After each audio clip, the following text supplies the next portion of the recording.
So, what do you do when you sit down with two P-38 pilots from World War II? Well, you listen as they pick up their story beginning December 7th, 1941. The White House is now giving out a statement. The attack apparently was made on all naval and military activities on the principal island of Oahu. And there was a candy store across, we called it a candy store, across the street on the Pearl Harbor Day. And somebody yelled, "The Japanese attacked Pearl Harbor." Nobody knew where Pearl Harbor was. I thought it was a woman. So it must have been about noon. And I was in the Chicago Art Institute. Okay. And long halls and everything. And we just didn't know what it was. And especially a woman. Paul, who would want to hurt Paul? What's her name? Pearl. Pearl, who would want to hurt Pearl? So we, and then it came to light that 2,000 guys were killed. And it started everybody around got involved. I went in right away. I wore glasses, and the guy next to me says, "You better take those glasses off. You won't pass if you walk in there wearing glasses." I'm surprised that And so I I took off the glasses, right? And they asked me to do that thing with the thing, right? And he says, "No good, but if you'll do what I say to do, come back in a month and you will pass." So I did everything this guy told me to do. He says the most important thing is to be able to, you can't change your eyesight, but you can help the muscles. And I want you to be able to cross your eyes like this, occasional, a little bit more, a little bit more, and a little more, until you got to really in, right? And then he says, when you get to a point where you can move one eye at a time, you'll pass that goddamn thing. I did it, everything, and I could learn how to see one eye, move one eye, and I came in and knocked the thing off. And I didn't wear my glasses, and that was the end of it. I would have expected you to have a tough time getting in with that eyesight problem.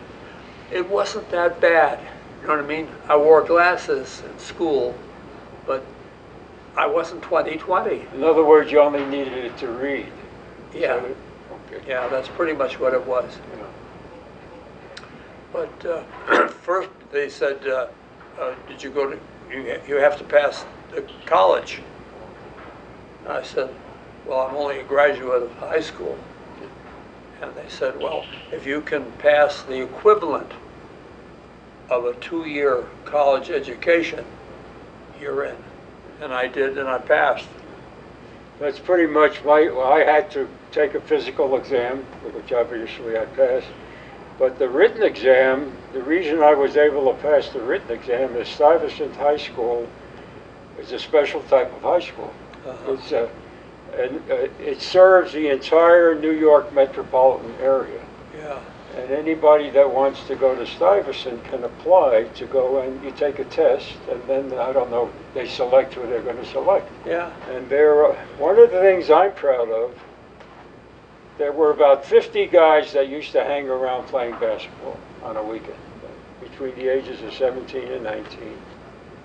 Every one of them volunteered to go into Yeah, this. that's what One guy was every single rejected guy. because he had a heart condition. Yeah. But every one of those guys volunteered to go into the service. Yeah, I couldn't wait to get in. Yeah. And it was a crazy time like that. So why did you decide to try to join the Air Force, the Air Corps? Well, the story to that was that I was working at the time in New York. I started in Chicago, but in New York, I was an artist, and I phonied up my education. I said I was 20 years old or something, but I was very young. probably about 17. And they were out there talking about, can anybody here in this crowd answer blah, blah, blah. And he asked the question. And I raised my hand. I said, oh, that's such and such. He says, hey, you won. I said, what did I win? Because there's a whole bunch of kids around. And he says, you get a free ride in an airplane. I said, really? I never even thought about an airplane. You know, city boy, right?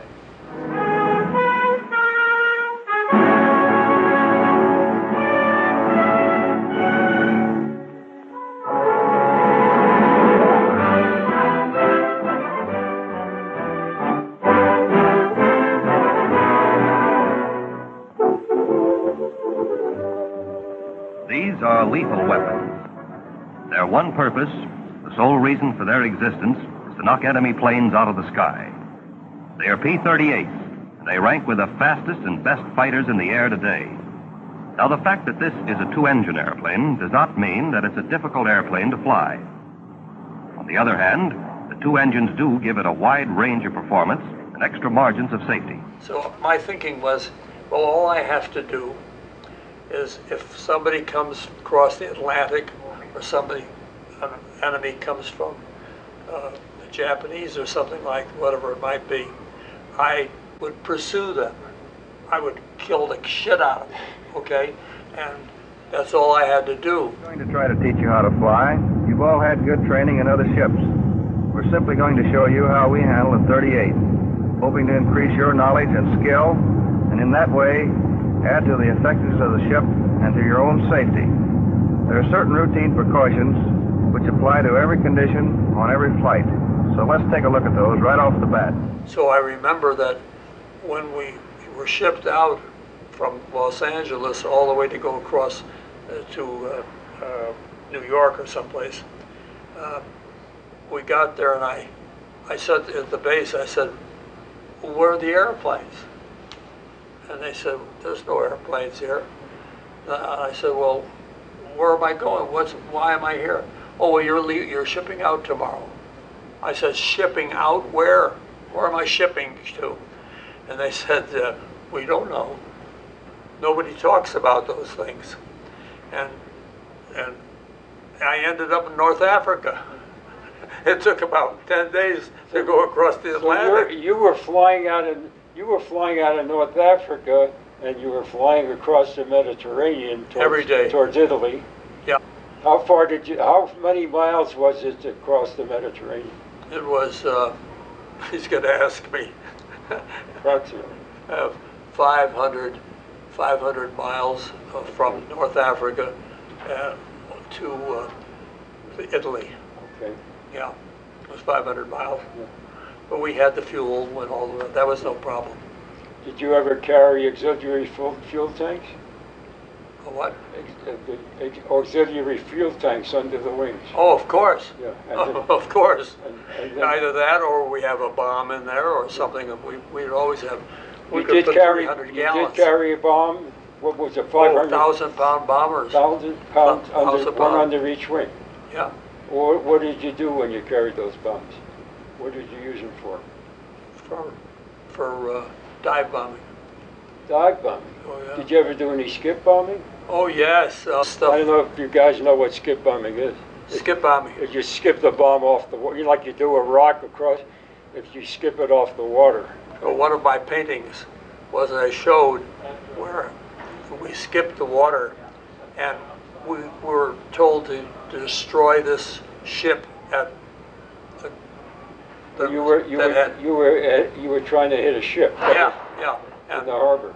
But unfortunately, this thing would bounce up like that, you know.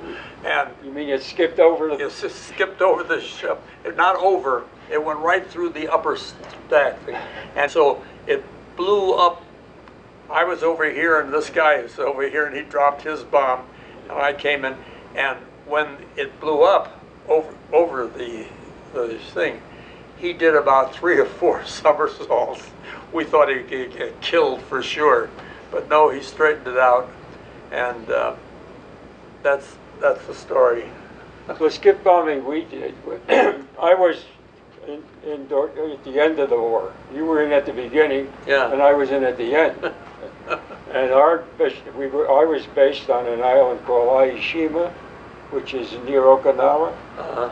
It was about 5 miles by 3 miles. It was Yeah. big enough to have one runway and so forth. As a matter of fact, my plane, that you see my wife's picture painting on, is sitting at the bottom of the ocean. Yeah. You take off to the northeast, and the minute you left the runway, you were over the ocean. Yeah. So, and it was about 500 feet deep there. And one of the guys in my squadron, a guy named Ed Hendricks, was supposed to go on a mission, and his plane was being repaired. So he asked me if he could use mine, so I said, sure, take it. Anyway, he lost an engine on takeoff Oh. and went into the water. Right as soon as he left the runway, he went into the water. And he was lucky to get out. And we always had a boat sitting at the end of the water in case somebody needed to be rescued. And they got him out okay, but it's 500 feet. It's still sitting there. If you want to get a P-38, I can tell you exactly where to go. All the missions that I flew from Aishima, Okinawa Island, up to Japan were for the most part skip bombing missions. We were knocking out bridges, and the only way, they didn't have any suspension bridges. All the bridges were built on foundations. The only way you can destroy a bridge like that is to hit the foundation from the side. And the only way to do that is to come in and skip the bomb off the water into the side of the bridge. And of course the bridges were very well defended. So, while you're going down making your run, you're, maneuvering around. But when you get to that part where you're making your final run, you have to be straight and level. Otherwise you're going to miss with the bomb. So, you got your fingers crossed that nobody's going to hit you. Your story. The story reminds me of that when I was given the P-38 for the first time we're going to solo. The first time we're going to go up and fly the plane. And there were 4 of us lined up. Our engines were going. The runway was at Muroc Dry Lake, is where we were.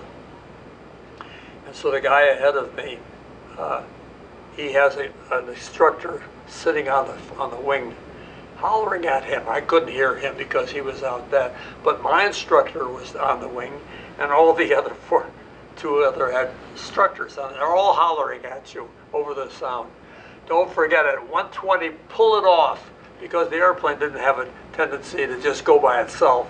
You would have to break it off and go up. So he says, don't forget, pull it off at 120, you understand? Right?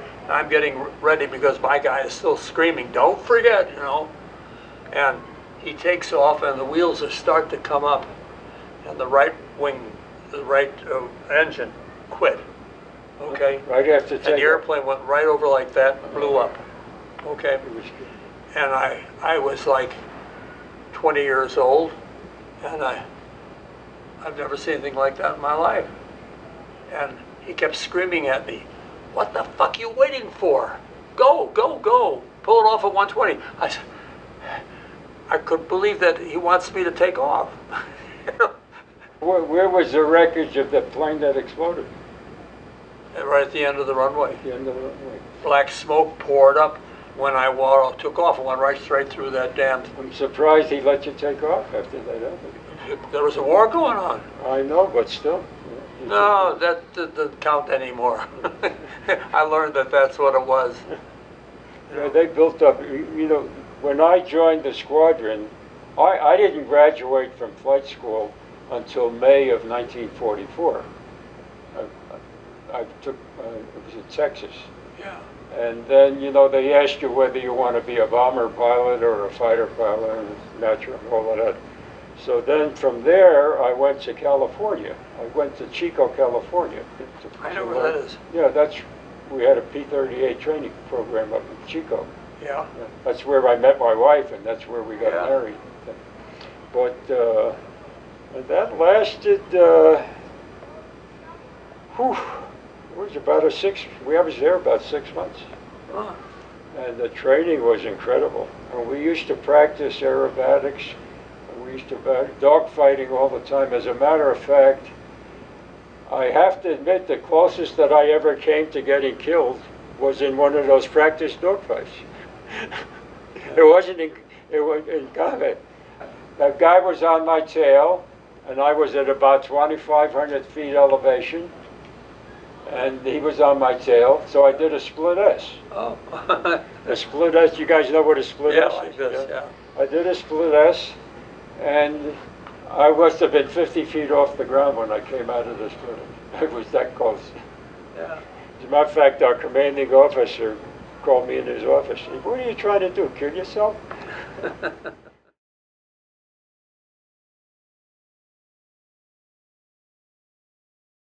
fact, Jimmy Doolittle, he came to our squadron. He was a general at that time, real short guy.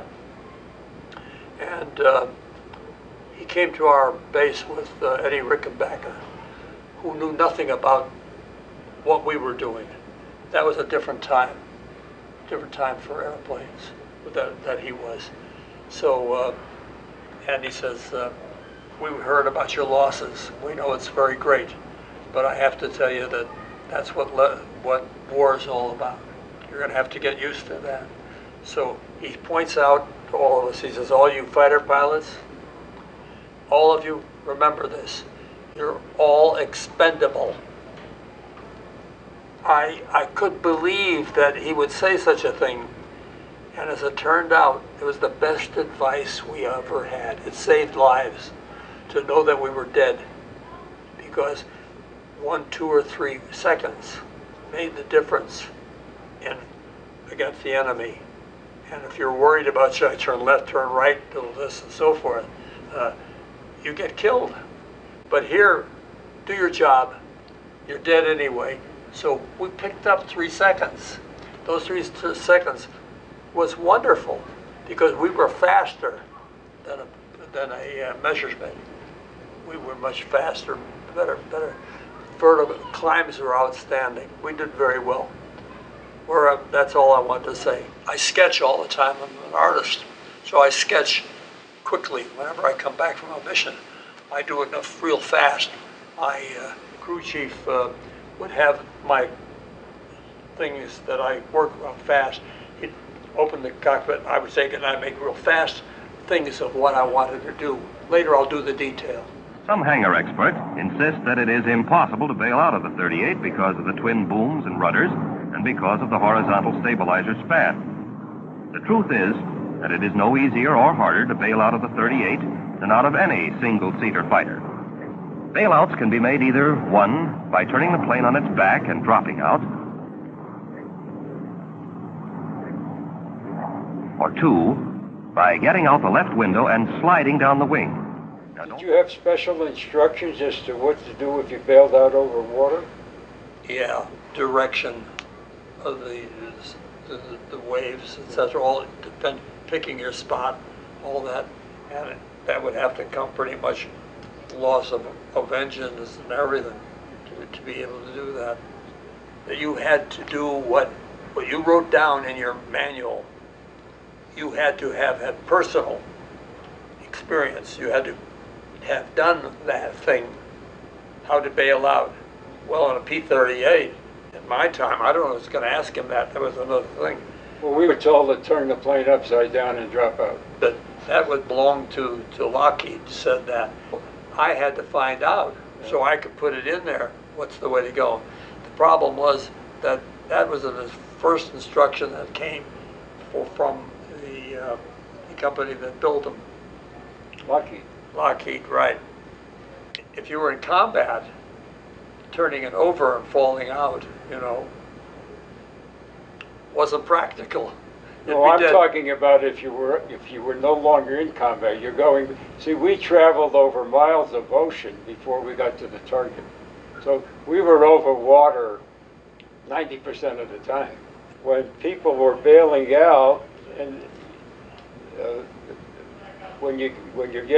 they said, when you're getting near the water, loosen your thigh straps. Yeah. When you're getting close to the water, loosen your thigh straps, so that before you actually hit the water, you want to slide out of the chute so you don't get tangled up in it when you get into the water. Good advice. So the problem was that if you're over water and the seas are relatively calm, you can be 200 feet high and it looks like you're about to hit the water.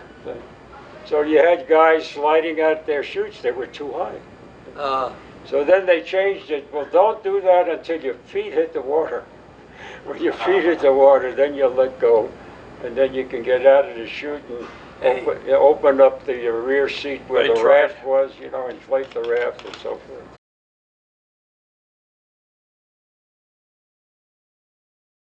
My squadron was Doorknob, was the thing, the name Doorknob. I was Doorknob 5-2. Well, where did that come from? In those days, it was chosen to come with a word the name of the squadron was chosen a certain way. When was the last time you ever said doorknob? Right. You don't use the word doorknob. You don't say, I think I'll use the doorknob to go through the door. You don't talk that way. But when you have to use doorknob, you say it right. The Germans said Doorknob. So even though it was right, we knew right away. They said Doorknob, right turn, right turn. Yeah, because they all had accents. Did that actually happen where there were Germans flying captured P-38s? Oh yeah. Oh, I had never heard of Not that. in quantity, but yes, Yeah, 2 or 3, yeah. So how did they acquire it? Some guy got into trouble by crash and landed landed on land. Yeah. And they took it. Yeah. That's interesting. I never knew Oh that. yeah. I'm curious. After your 50th mission, and you went back to the States. It started with 25. I know, and then it went I'm to still 50. angry about this. Yeah. Well, you know, I got a ticket for you to punch. But when you went back, when I first came in, he says, you're going to do 25 missions. And so I said, well, tell me, because this is all new to me. I said, what's the expectancy of life? That's it, expectancy of life. They had no idea. And so he said, 17. I said, 17 17 missions? out of 25? I said, I'm very bad at math. But that's what Can it you give is. me a job with better odds? Oh my God.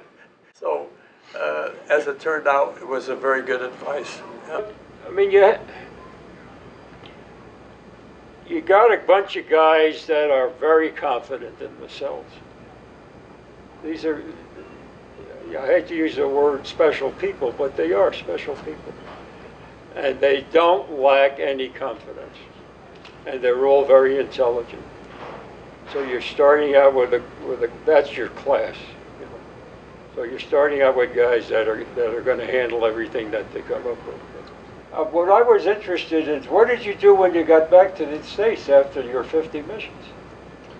I spent 2 years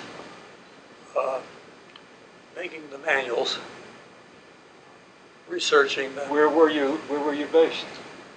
Winston-Salem, North Carolina. Okay. Office of Flying Safety. That's where they got me. So you spent the rest of the war over there? The best 2 years of my life. Wonderful. I could paint anything I wanted. I could do anything I wanted. At that time, I was a major at the age of 23, which already was considered pretty young.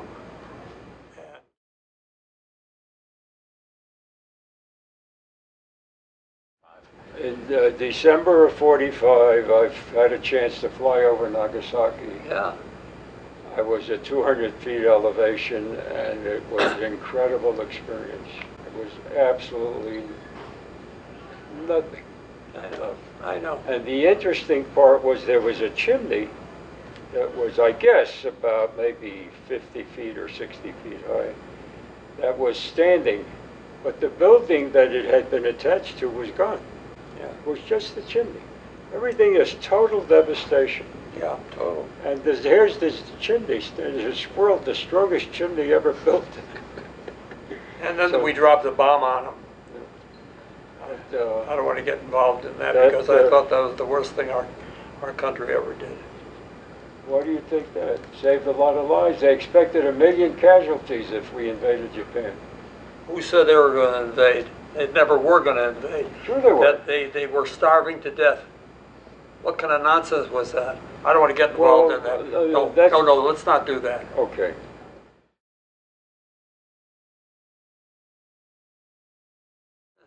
Well, I don't know what to tell you, but the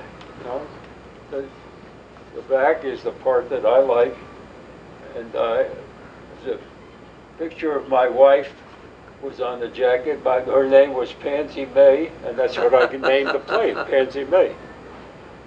And the custom, I don't know how the custom started of each pilot being allowed to decorate his own plane and give it a name. I don't know how that started, but it was very effective. And, I don't know, but my family are very proud of this jacket, and That's a beauty. it now belongs to my son, and it's been promised to my grandson, and I guess he'll, as long as it remains in the family, it'll pass on from generation to generation. Yeah.